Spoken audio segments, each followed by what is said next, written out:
Bismillah. Assalamualaikum warahmatullahi wabarakatuh.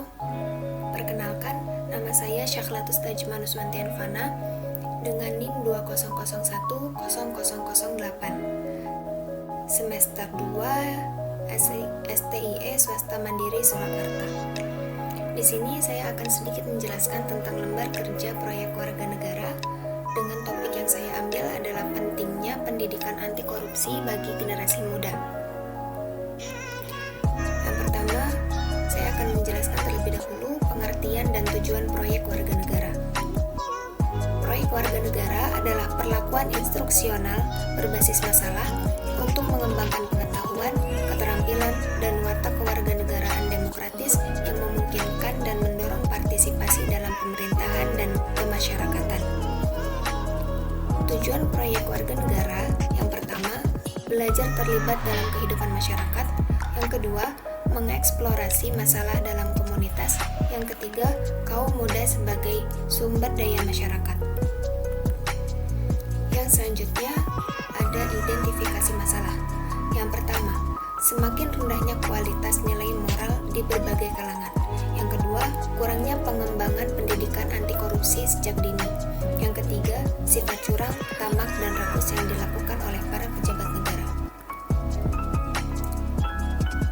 Selanjutnya, ada relevansi anti korupsi dengan akuntansi.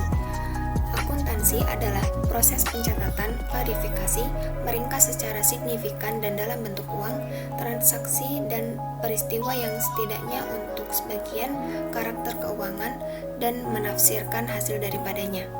Informasi yang diberikan oleh akuntan dapat bertukar proses pengambilan keputusan. Informasi ini diperlukan untuk menerapkan sistem pemerintahan di suatu organisasi. Penerapan sistem pemerintahan adalah praktik yang baik untuk mencegah korupsi. Selanjutnya, ada relevansi anti korupsi dengan mata kuliah pendidikan kewarganegaraan. Dalam rangka pemberantasan korupsi di Indonesia, tidak cukup hanya dengan penegakan hukum atau law enforcement semata, tetapi harus dihadapi dengan semangat dan atmosfer anti korupsi melalui pendidikan. Salah satu upaya yang dilakukan untuk menanam pola pikir, sikap, dan perilaku anti korupsi melalui sekolah adalah karena sekolah sebagai proses pembudayaan. Selanjutnya, artikel jurnal.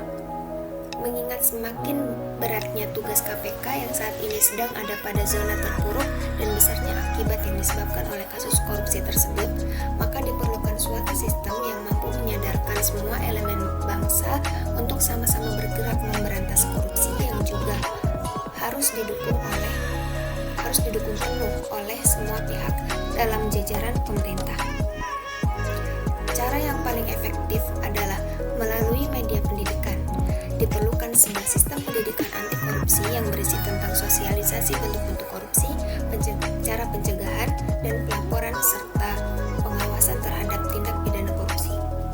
Pendidikan seperti ini harus ditanamkan secara terpadu mulai dari pendidikan dasar sampai perguruan tinggi. Pendidikan anti korupsi ini sangat penting bagi perkembangan psikologi siswa. Pendidikan anti korupsi ini merupakan tindakan untuk mengendalikan dan mengurangi korupsi berupa keseluruhan upaya mendorong generasi mendatang untuk mengembangkan sikap menolak secara tegas terhadap setiap bentuk korupsi.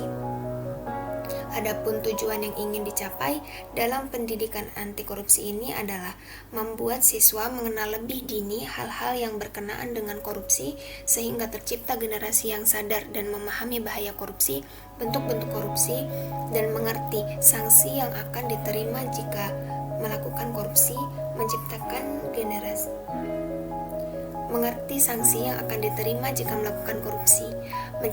generasi muda bermoral baik, serta membangun karakter teladan agar generasi muda tidak melakukan korupsi sejak dini. Untuk selanjutnya, ada peraturan perundang-undangan yang berkenaan dengan korupsi. Yang pertama ada Undang-Undang Nomor 28 Tahun 1999 tentang penyelenggaraan negara yang bersih dan bebas dari korupsi, kolusi, dan nepotisme. Yang kedua, Undang-Undang tahun 1999 tentang pemberantasan tindak pidana korupsi. Sekian sedikit presentasi dari saya. Bila ada kesalahan saya mohon maaf. Wassalamualaikum warahmatullahi wabarakatuh.